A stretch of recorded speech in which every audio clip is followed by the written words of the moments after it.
Nick Dorfman, and in this quick video I'm going to show you how you can connect MemberMouse with ConvertKit and have your MemberMouse members added to the sequences that you'd like and tagged with the tags that you'd like based on any number of criteria.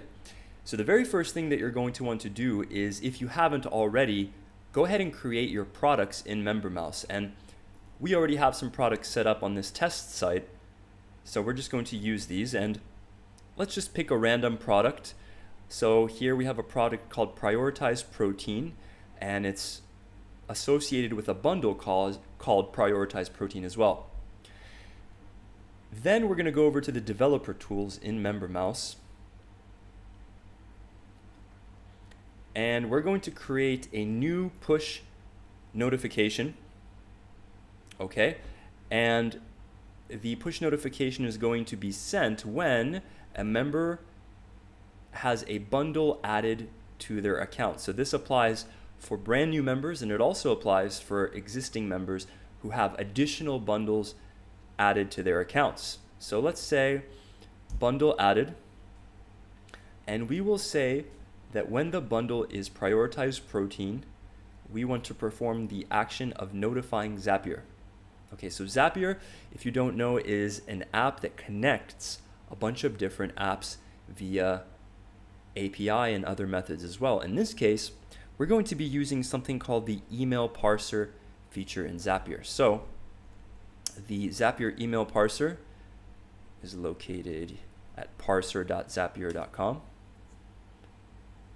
Okay, and I'm already logged in, I think. Oh, I thought I was logged in. Let me just grab the email here.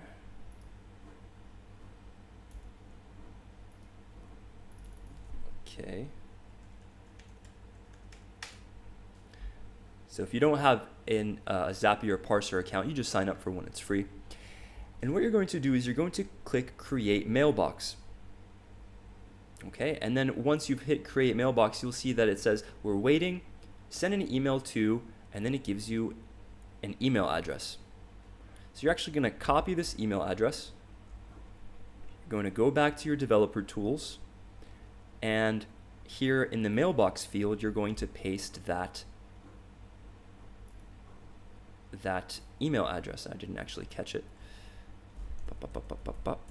There we go. Okay. And then you're just going to click Save Push Notification. Now, in order for this to actually, for the email parser to actually get data, the way the parser works actually is that once a push notification is sent to this email, it sends all of the data related to a given transaction, in this case, a bundle being added, including the first name, last name, the bundle ID, the bundle name, all of the relevant data is emailed to this address, and then this parser allows you to take out the relevant information that you need to use in your Zapier Zaps. So in order for the parser to receive this data, we need to send an email. Now, you can use this send a test notification feature, but I think it's actually better if you use a real member and add a bundle to their account, or you can even create a test member. And the reason for this is that the bundle ID that gets passed in the test notification does not represent a real bundle ID. And it's also a little bit easier to work with real data. So we're going to go to Manage Members, and I'm just going to take one of my test members here that I've created earlier. If you don't have a test member, go ahead and just create a test member. Then you're going to go to Access Rights.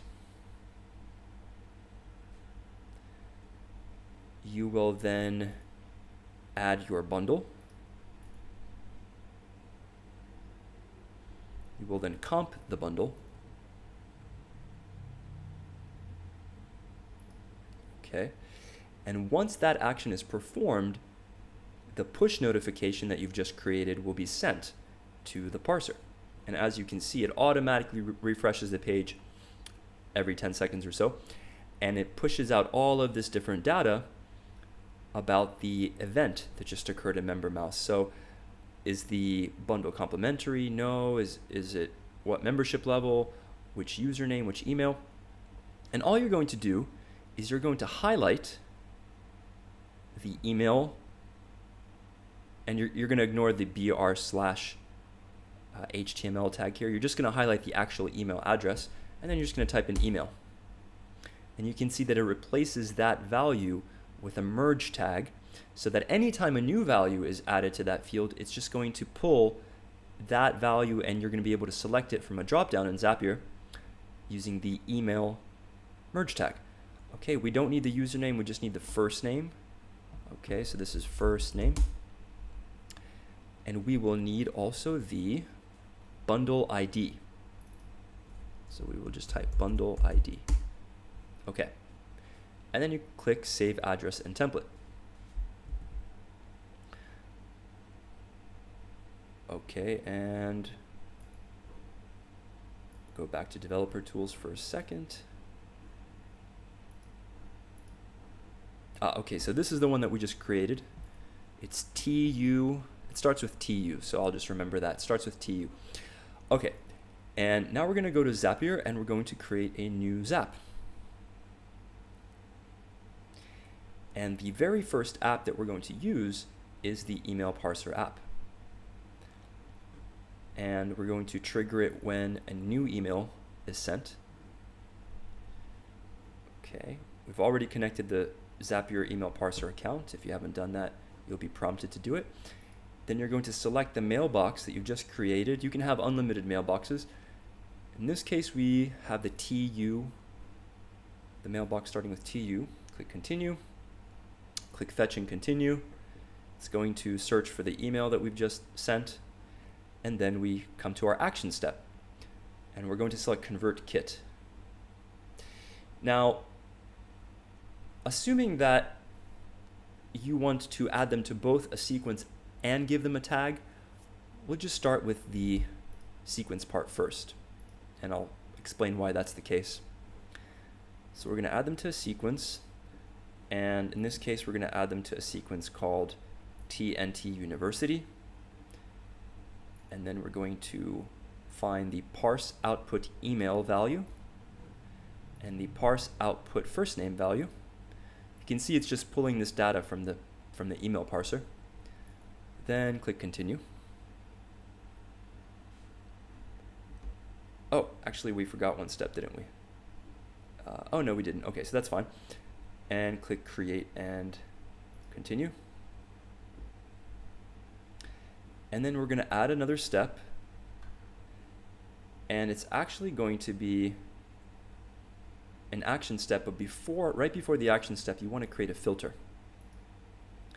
And I'll explain why we're doing this in a second. So the filter just says that only perform that next step, the step below the filter, if the conditions of the filter are true, are met. And in this case, we only want to tag people if the bundle ID, so let's find the bundle ID down here. See, here it says parse output bundle ID 2. We say we only want to tag people if the text exactly matches 2. So we're saying we only want to give people this tag if the bundle ID equals 2. Okay, and by the way, to find out the bundle ID, you go to Product Settings, Bundles, and you're just going to mouse over the bundle, and you can see it says ID 5, ID 4, ID 3, ID 2, and ID 1 respectively. In this case, the bundle we're looking at is ID 2, Prioritize Protein, and we'll click Continue.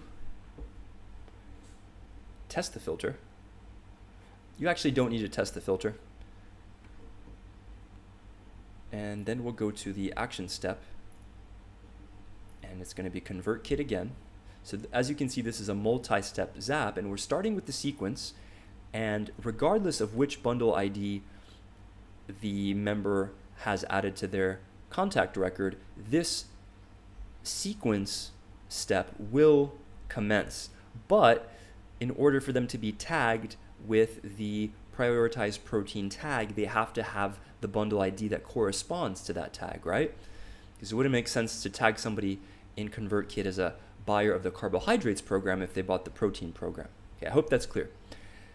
So we're going to add a subscriber to a tag, or I guess it should be add a tag to a subscriber, but whatever. Then click Save and Continue. Add your ConvertKit account if you haven't. And then the tag that we are looking for is Purchased Prioritized Protein Course. Okay. Email is the same email from either the first or the second step. It doesn't matter because it's the same exact email. And the first name can also be taken from either the first or the second step of the Zap. And then you click Continue. And then you're going to test this Zap, and you're going to click Finish. And then you'll name your Zap, whatever you want to name it, Zap 2, and then you'll switch it on. And then you just want to test it to make sure that it actually works. And the way you would do this, just to make a clean test, is you want to add a brand new member. So let's just go ahead and turn this on real quick. Okay, you want to add a brand new test member who is not within ConvertKit, and that way you're not going to confuse yourself trying to figure out, well, did this member already have this tag, etc. So let's go to Manage Members, and let's add a brand new test member. And this just can be, dummy information. So we'll just say Vic Dorf at coolio.com. Okay, and then just set a random password. Okay,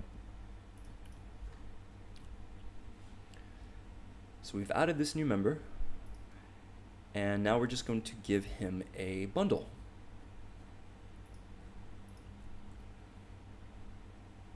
Okie dokie. So access rights.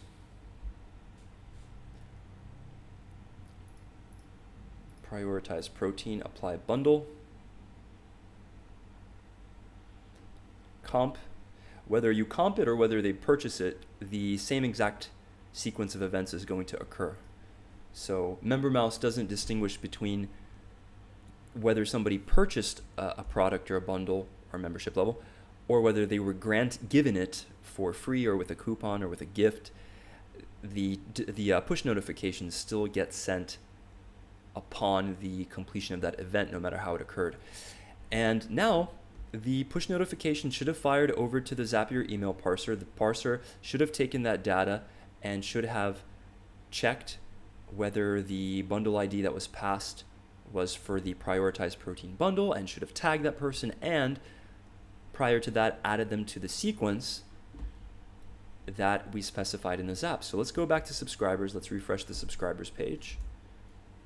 We should have a new subscriber here by the name of Vic Dorf at coolio.com. Here we are.